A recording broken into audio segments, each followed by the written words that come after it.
Halo semuanya, Assalamualaikum. Perkenalkan, kami dari kelompok penerapan craft pada busana sebagai strategi desain berkelanjutan dengan pembimbing Bu Faradila. Pada kesempatan kali ini, kami akan mempresentasikan tugas kami yang terdiri dari akan ada perkenalan, lalu topik penelitian, tipe penelitian yang diambil, pengumpulan data dan sumber data, serta kerangka latar belakang. Oke, sebelumnya izinkan kami untuk memperkenalkan diri. Di kelompok 2 ini ada saya, Devi Dunata Dumalang, dan kemudian ada teman saya, Asya Gita Kania, dan yang terakhir ada teman kami Nur Hasanah. Sebelumnya, topik penelitian kami adalah penerapan craft pada busana sebagai strategi desain berkelanjutan. Total mahasiswa yang mengambil topik penelitian ini ada 6 orang dan bisa menjadi 2 kelompok, dan kami adalah kelompok kedua. Setelah berdiskusi dengan pembimbing kami, penelitian ini berfokus pada proses berkarya desainer dalam menerapkan desain berkelanjutan dengan mengkaji optimalisasi craft sebagai salah satu strategi desain berkelanjutan dalam industri fashion. Untuk penjelasan subtopik individu yang lebih terperinci, di sini kami meringkasnya menjadi yang pertama adalah penerapan eksplorasi teknik crochet, tapestry, dan makram ini membahas penerapan teknik sebagai aplikasi pada busana. Dengannya adalah penerapan eksplorasi teknik anyam, beading, dan beadwork 3 dimensi. Akhir subtopik individu kami ada yang penerapan eksplorasi teknik crochet, beads, embroidery, dan limbah benang pada busana sebagai strategi desain berkelanjutan dalam pengembangan pakaian adat Melayu Riau. Tipe penelitian yang kelompok kami sepakati untuk ambil adalah curiosity. Penelitian ini berdasarkan minat dan rasa ingin tahu dalam mengeksplorasi fenomena atau pertanyaan yang muncul dengan melakukan riset dan eksplorasi. Penelitian ini menggali dan memahami lebih dalam tentang subtopik yang dipilih. Pada bahasan selanjutnya, yaitu akan membahas mengenai pengumpulan data dan sumber data. Kelompok kami telah mengumpulkan beberapa data melalui studi literatur, observasi, wawancara, dan eksplorasi.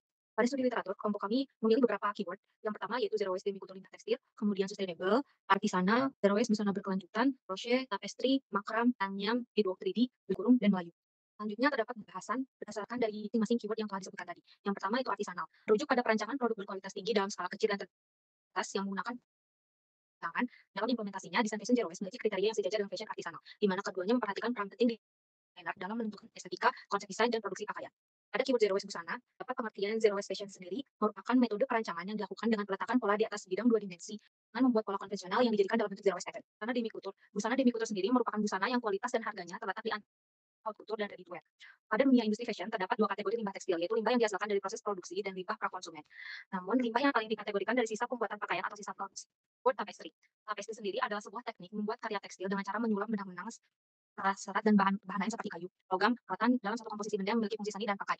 Karya sulaman atau tenun tapestry memiliki keindahan dan bentuk yang unik karena jalinan sulaman benang-benang aneka warna yang menutupi bidang gambar dan paduan unsur-unsur bahan lain. Crochet. Teknik crochet adalah teknik yang digunakan dalam membentuk atau menciptakan suatu struktur kain sekaligus membentuk motif dari struktur kain tersebut dengan menggunakan jarum yang salah satu ujungnya mengait, dan dalam teknik atau cara pembuatannya menggunakan teknik yang disebut teknik selip dan tusuk tangkai yang menjadi dasar kaitan. Kram. Kram merupakan suatu pekerjaan yang sering dilakukan oleh banyak orang sejak manusia mulai mengenal berlayar. Manusia telah mengenal pekerjaan menyimpul atau mengikat tali sejak sebelum zaman Victorian. Pekerjaan sehari-hari manusia seringkali dibantu dengan produk yang terbuat dari makram, seperti jala, jaring, dan sebagainya yang dikerjakan dengan teknik simpul atau tali temali, dengan mengandalkan keterampilan tangan tanpa alat bantu mesin. Melayu. Riau memiliki berbagai khasanah warisan budaya dan sejarah Melayu. Jejak dan adat istiadat yang masih hidup di masyarakat dapat ditemukan. Upaya pembinaan berupa pelatihan, peningkatan teknis, dan transfer bahan baku telah dilakukan, namun masih belum sesuai harapan. Pola-pola yang dikembangkan dan ditata dengan desain baru, meskipun telah dicoba berkali-kali, namun belum mampu merebut pasar, sehingga upaya ini juga gagal dikembangkan dengan baik dan belum menyebar ke seluruh wilayah Riau. Baju kurung. Unit panjang ini dibuat dari kain batik dengan model desain baju gadang India bermotif bunga dan populer di Sumatera. Sustainable. Sustainable fashion merupakan fashion yang menyimpan nilai-nilai dari berbagai pihak yang terlibat di dalamnya, khususnya lingkungan dan kemanusiaan. Apapun bentuk fashion, mulai dari gaya hidup hingga bisnis layaknya harus memakmurkan dan meninggalkan kerugian seminimal mungkin, terutama di limbah produksi. Hal ini merupakan makna dari sustainable fashion yang dijelaskan oleh Zero Waste. Anyam. Anyam merupakan hasil dari proses menganyam bahan dasar dalam bentuk tindih-mendidih, silang menyilang, lipat-melipat, dan sebagainya. Di grup 3 dimensi. Menurut Atkins, dalam ini menjelaskan bahwa teknik payat atau beadwork merupakan teknik menghias di atas material dengan menggunakan manik dan payat agar dapat memberi kesan kemewahan. Teknik beadwork atau payat berkembang ke seluruh dunia yang berasal dari benua Eropa melalui perdagangan di latar belakangi karena kepercayaan adat istiadat, kebutuhan sehari-hari, dan pariwisata yang menghasilkan keberagaman motif dari setiap daerah. Selanjutnya, kita melalui observasi. Beberapa anggota dari kelompok kami melakukan observasi dengan mendatangi beberapa event yang berada di beberapa tempat. Yang pertama yaitu adalah Inacraft yang dilakukan pada tanggal 2 Maret 2023. Selanjutnya yaitu Trademark Market yang dilakukan pada tanggal 29 Maret 2024. Selanjutnya event Indonesian Fashion Week pada tanggal 29 Maret. Selanjutnya Toko Anyam yang tanggal 9 April 2024. Lalu kemudian kelompok kami telah membuat perencanaan wawancara. Pertama adalah Setali Indonesia yang akan dilaksanakan pada tanggal 22 sampai 26 April 2024 dengan narasumber yaitu Setali Indonesia. Kemudian ada rencana wawancara pada alumni yang akan dilaksanakan pada tanggal 22 sampai 26 April 2024 dengan narasumber Ma'amaka Putri. Selanjutnya ada perencanaan wawancara dilaksanakan pada tanggal 24 April 2024 dengan narasumber yaitu pemilik brand bernama Uci.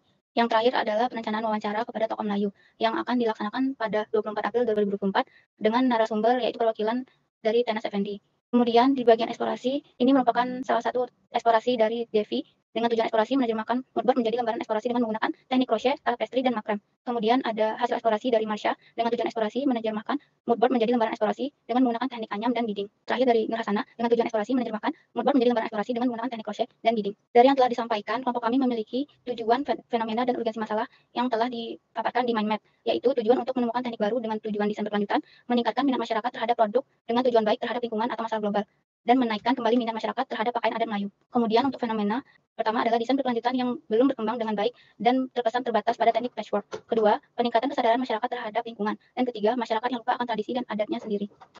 Untuk urgensi masalah, yang pertama ada pengembangan teknik baru dengan desain berkelanjutan menjadi mendesak untuk memenuhi kebutuhan lingkungan, sosial ekonomi, dan dalam produksi. Kemudian urgensi dalam meningkatkan minat masyarakat terhadap produk yang ramah lingkungan dan memiliki dampak positif terhadap masalah lingkungan, sosial, dan ekonomi. Sangat penting mengingat eskalasi krisis lingkungan, angka ketidaksejahteraan tenaga kerja, dan untuk membantu ekonomi pekerjaan UMKM. Dan yang terakhir adalah urgensi untuk menghidupkan kembali minat masyarakat terhadap pakaian adat Melayu dapat dilihat dari ancaman hilangnya identitas budaya dan warisan lokal akibat dari globalisasi dan modernisasi yang cepat. Terakhir adalah kerangka latar belakang. Desain berkelanjutan atau sustainability konteks fashion merupakan konsep yang menekankan penciptaan keseimbangan dalam menghadapi tantangan global seperti perubahan iklim, kerusakan lingkungan, kelangkaan sumber daya alam, dan ketidaksetaraan sosial. Pendekatan ini bertujuan untuk menciptakan produk yang tidak hanya ramah lingkungan, tetapi juga sosial dan ekonomis. Salah satu strategi yang umum digunakan dalam desain berkelanjutan adalah daur ulang dan upcycling, yang menciptakan penggunaan kembali material bekas atau limbah untuk menciptakan produk baru dengan teknik seperti patchwork. Namun terdapat beragam strategi lain yang juga penting untuk diterapkan guna mencapai keseimbangan global, yaitu penggunaan bahan berkualitas sebagai pencegahan limbah, penggunaan bahan dengan pengolahan ramah lingkungan dalam prosesnya, penerapan pola zero waste, dan pengoptimalisasi craft dengan penggunaan teknik dasar reka latar seperti embroidery dan beadworks, reka ragit seperti crochet, tapestry, makrame, dan anyaman. Dengan menerapkan berbagai strategi ini, desainer dapat berperan dalam menciptakan produk fashion yang lebih berkelanjutan dengan lebih beragam, dan tidak hanya menghormati lingkungan, tetapi juga memperhatikan kesejahteraan sosial dan keberlanjutan ekonomi. Sekian yang dapat kami sampaikan. Mohon maaf bila ada kekurangan. Wabillahi taufiq wal hidayah. Assalamualaikum warahmatullahi wabarakatuh.